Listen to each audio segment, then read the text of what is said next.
Muy buenas tardes, bueno, buenas noches, bienvenidos a este cierre de Wall Street. Enseguida vamos a ir con las claves económicas, hoy algo desplazados como pueden ver, en un día en el que ha sido crucial lo ocurrido en general en Ucrania, en concreto en Crimea, en Kerch, un puente que ha volado gracias a drones submarinos por los aires. Ojo, porque Rusia además ha lamentado el fallecimiento de hasta 5 víctimas civiles.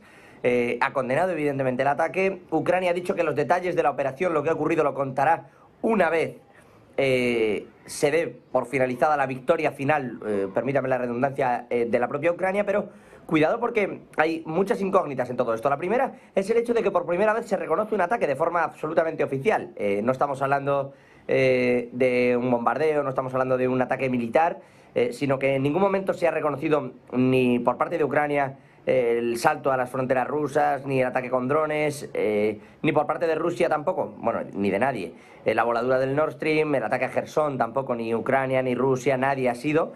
Y es la primera vez que, más allá de quién tiene más intereses y si se especula o no, más allá de cualquier especulación, es la primera vez que alguien, desde un lado del conflicto, no en la propia guerra en sí, sino en lo que tiene que ver con voladuras o actos sobre determinados instrumentos necesarios para suministros, etcétera, etcétera. Hablamos de, insisto, el puente de Kerch hoy, la presa de Gerson, etcétera, etcétera. Incluso toda esa especulación que hay alrededor de la central nuclear de Zaporilla. Bueno, les decía, la primera vez que alguien dice, ojo, he sido yo y daremos más detalles.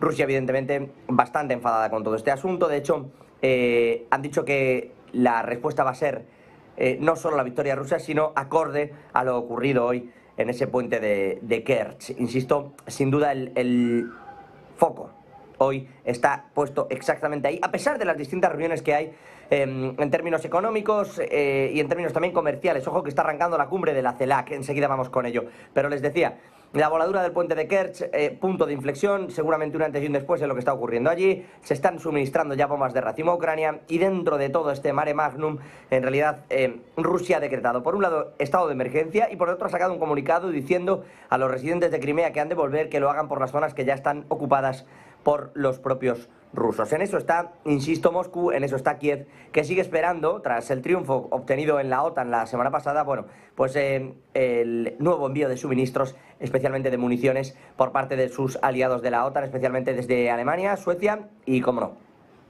Estados Unidos. En Estados Unidos, por cierto, está el enviado del papado, el enviado del Vaticano, que pasó ya por Kiev, que ha pasado por Moscú y que hoy está en Washington. Es verdad que la fuerza diplomática del Vaticano es enorme, y más en estos tiempos, pero también es verdad, uno, que en lo que toca a la propia religión, el Vaticano tampoco tiene gran cosa que decir en cuanto a Ucrania y Rusia, sobre todo por la ortodoxia, que es mayormente lo que impera en términos religiosos en estos países, pero más allá de eso, es verdad que, insisto, diplomáticamente es hacer un esfuerzo, pero más allá de eso, la realidad es que no está claro ni se ha filtrado nada sobre cuál es el plan de paz que tiene el Vaticano. En realidad lo que está claro son cuáles son los puntos que dio China, está claro hacia dónde quiere ir Brasil, que ha hablado también de la congelación del conflicto. No está claro exactamente qué propone el Vaticano, sí que va hilando las cosas y vamos a ver si en ese sentido termina ocurriendo algo, si vemos que efectivamente hay algún punto en el que se consigue lo que se está intentando, pero parece complejo, en tanto no solo a que no se filtre el plan, sino que proponer un plan de paz sin un alto el fuego no va a convencer a Rusia, proponer un alto el fuego sin que haya un plan de paz claro, que no sea solo la congelación del conflicto, no va a convencer a Ucrania. Por cierto, que lo ocurrido hoy ha terminado de hartar precisamente al Kremlin. Vladimir Putin ha dicho que Rusia se cae por completo del acuerdo del grano, que a día de hoy cualquier barco, cualquier navío, buque, incluso si son solo de carga, que atraviese ese Mar Negro, ya no tiene garantizada la seguridad. Es decir, ha expirado por completo ese acuerdo que había para la exportación de grano. Hoy vencía, normalmente se ha ido dando una serie de prórrogas, la mayoría vía Turquía, que ha realizado una labor de intermediación importante en estos últimos meses, pero es verdad que la última vez que se prorrogó este acuerdo, Erdogan se jugaba las elecciones y como aliado Rusia, bueno, pues le hizo ese guiño. La realidad es que, tal como están ahora las cosas, incluso con Erdogan pasando a Europa, que ha jugado muy bien, muy bien sus cartas, lo decimos siempre, como un equilibrista, como un funambulista, Recep Tayyip Erdogan, y ha conseguido presionar 20 años después, ahora hablaremos de cosas que llevan paradas 20 años, pero 20 años después ha conseguido sacar adelante lo que viene pidiendo Turquía desde hace tiempo, que es ser miembro de pleno derecho de Europa. Lo ha conseguido. Ahora bien, se cae el acuerdo del grano. El enfado dentro de las autoridades europeas ha sido importantísimo. Escuchen a Josep Borrell, el alto representante de Exteriores de Europa. That's another big question. I am so sorry to say that today Russia has refused to prolong this deal.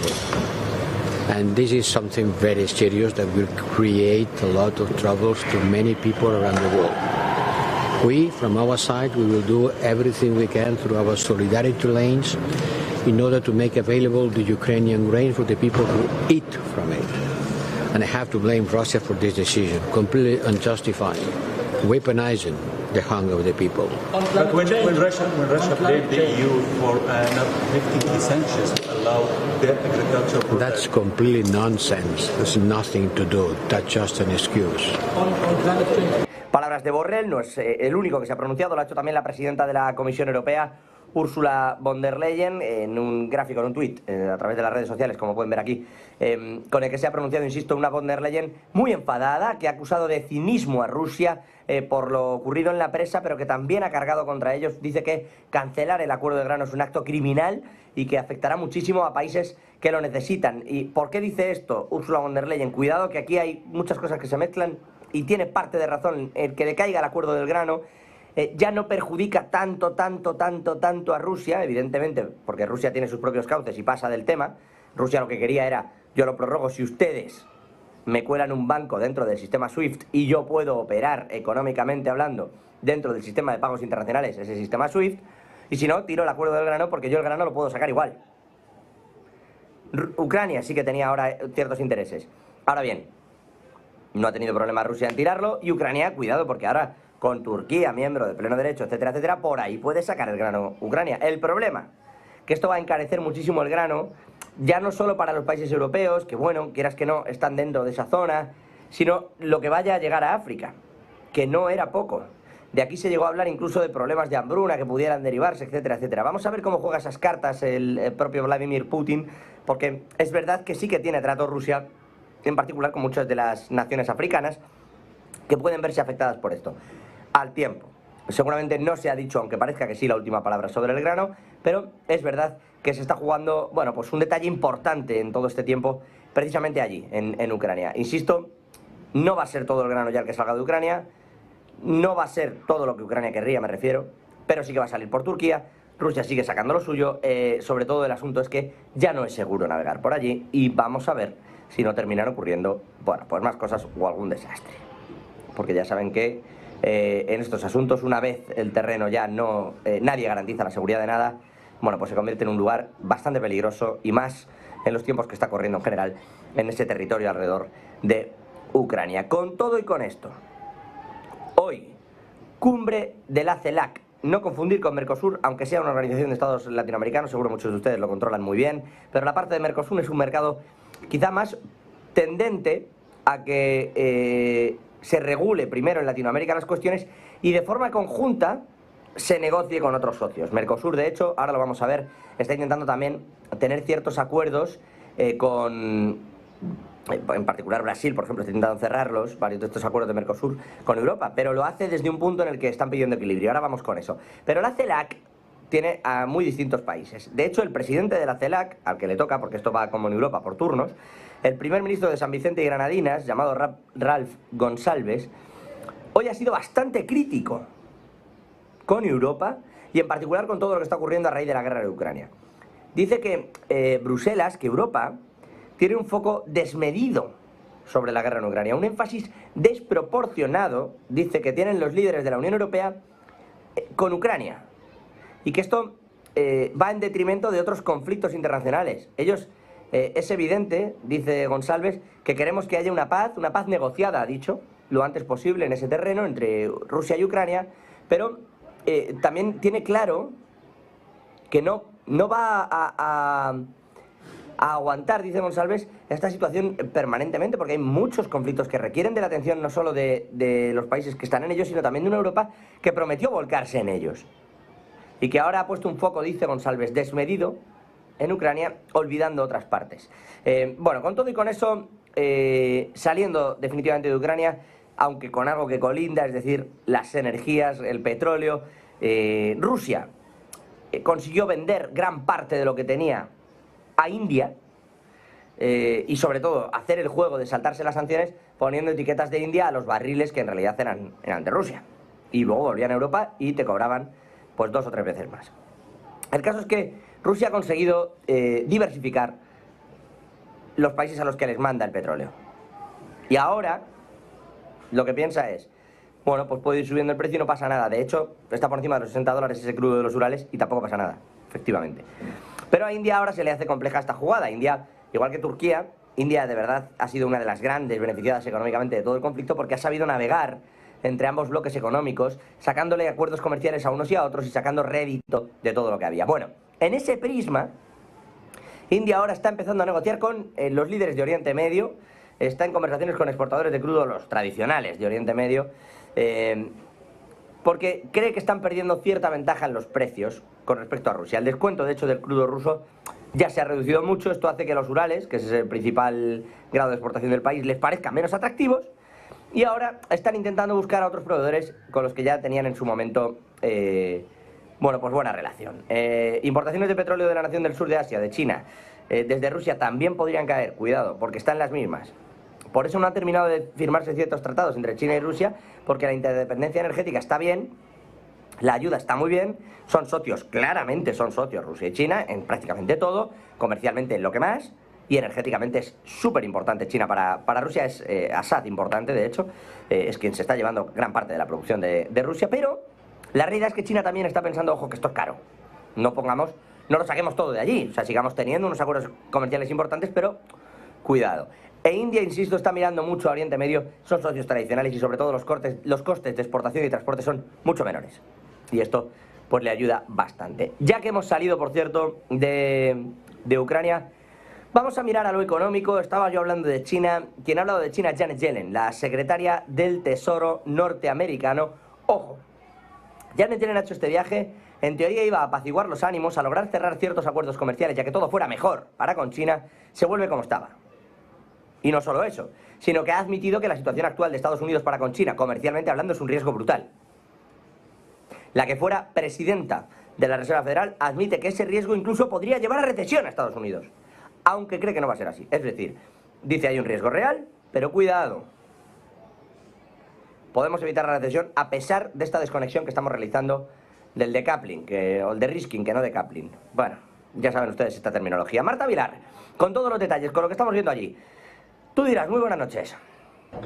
La desaceleración de China es uno de los problemas que ahora mismo está encima de la mesa en el mundo, y quien ha hablado de esto en el día de hoy es Janet Yellen, la secretaria del Tesoro de Estados Unidos. Ha advertido de que efectivamente esa desaceleración de la segunda economía más grande del mundo puede provocar efectos dominó en toda la economía mundial, pero eso sí, no va a provocar, dice, una recesión en Estados Unidos. Palabras de Janet Yellen que hoy ha pronunciado en declaraciones a Bloomberg, en una entrevista en Bloomberg Televisión, donde dice: muchos países dependen del fuerte crecimiento de China para promover el crecimiento de sus propias economías, sobre todo países de Asia.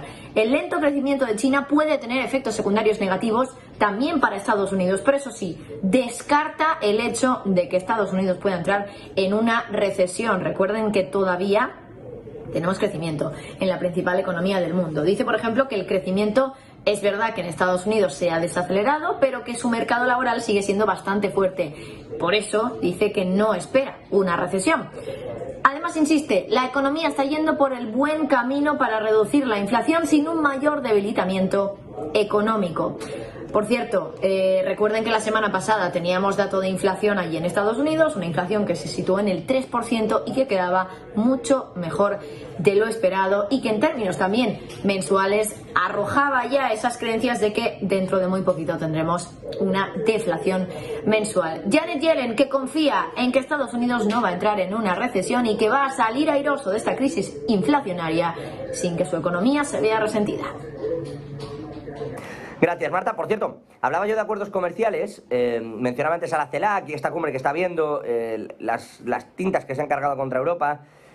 Está intentando cerrar Europa ciertos acuerdos con la CELAC, Y cuidado, que ha ido Brasil allí a decir, ojo, no firméis con esto, firmad con el Mercosur. De hecho, Lula da Silva y Ursula von der Leyen están convencidos de que hay un acuerdo, de que están a punto de cerrar un acuerdo Brasil y Europa a través del Mercosur y Europa.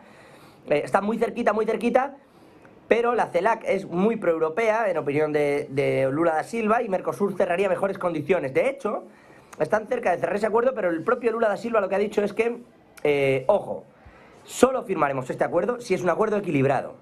Es decir, hay una serie de ventajas para con Europa que ya tendríamos que tener y que históricamente Europa no ha querido ceder.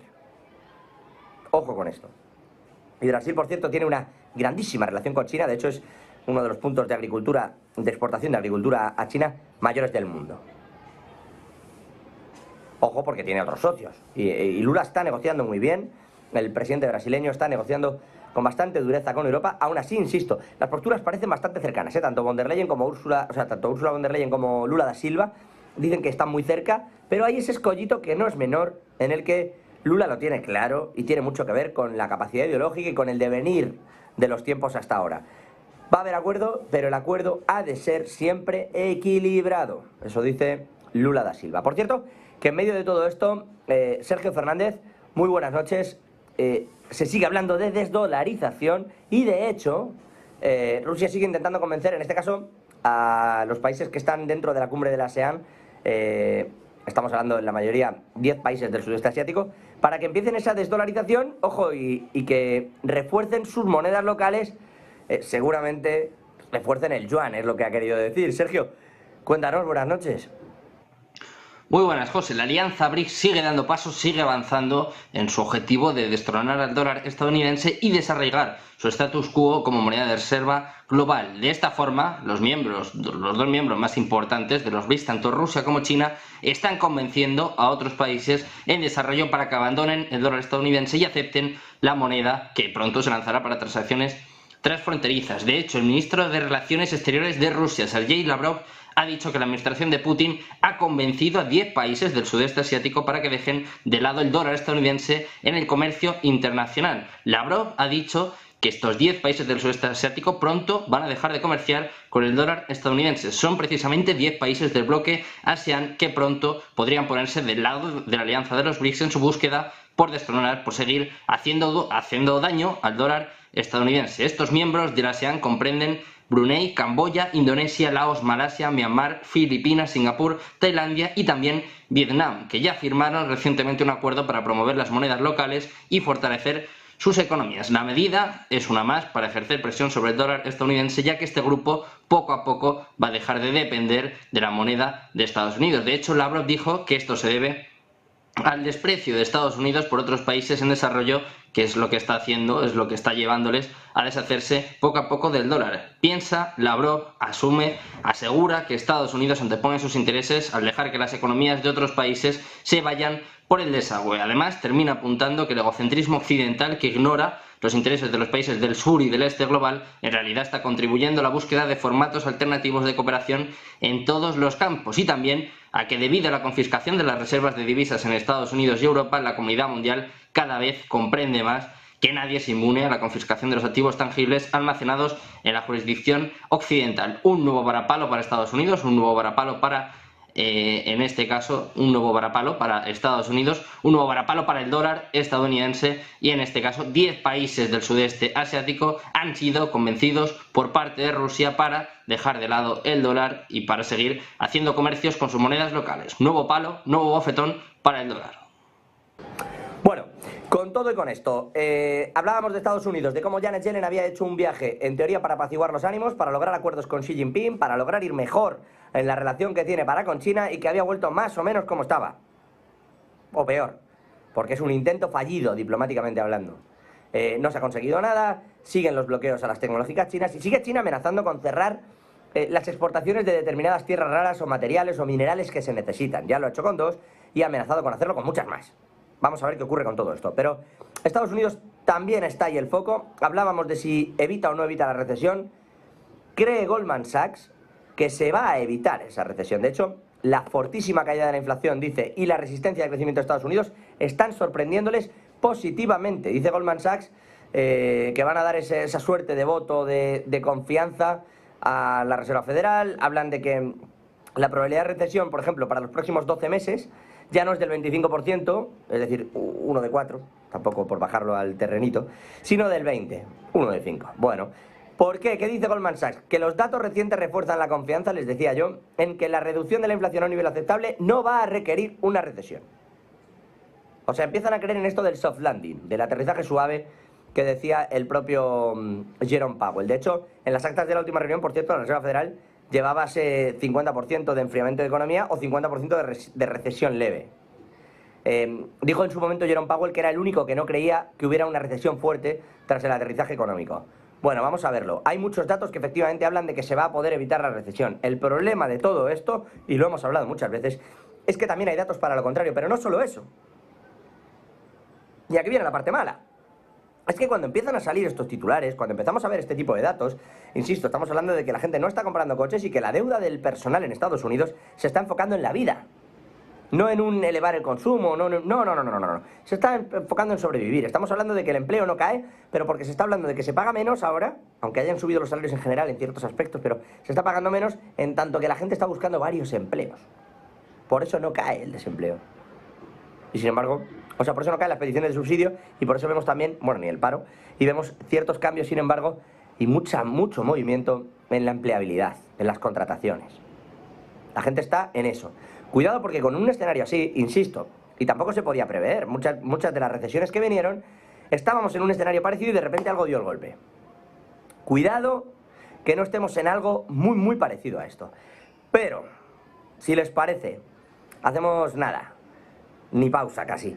Javier del Valle nos trae toditos los detalles de esas claves de Wall Street, hablando de los estímulos que está pidiendo China, de cómo Estados Unidos no está viendo esa recesión, se lo ilustramos en gráficos y por supuesto terminamos de la mano de Gabriel Montalto hoy de 9 a 10 con todos ustedes y estará así también toda la semana, desde este lunes hasta el jueves, de 9 a 10 de la noche para el análisis, para lo que ustedes requieran aquí en el cierre de Wall Street. Enseguida volvemos.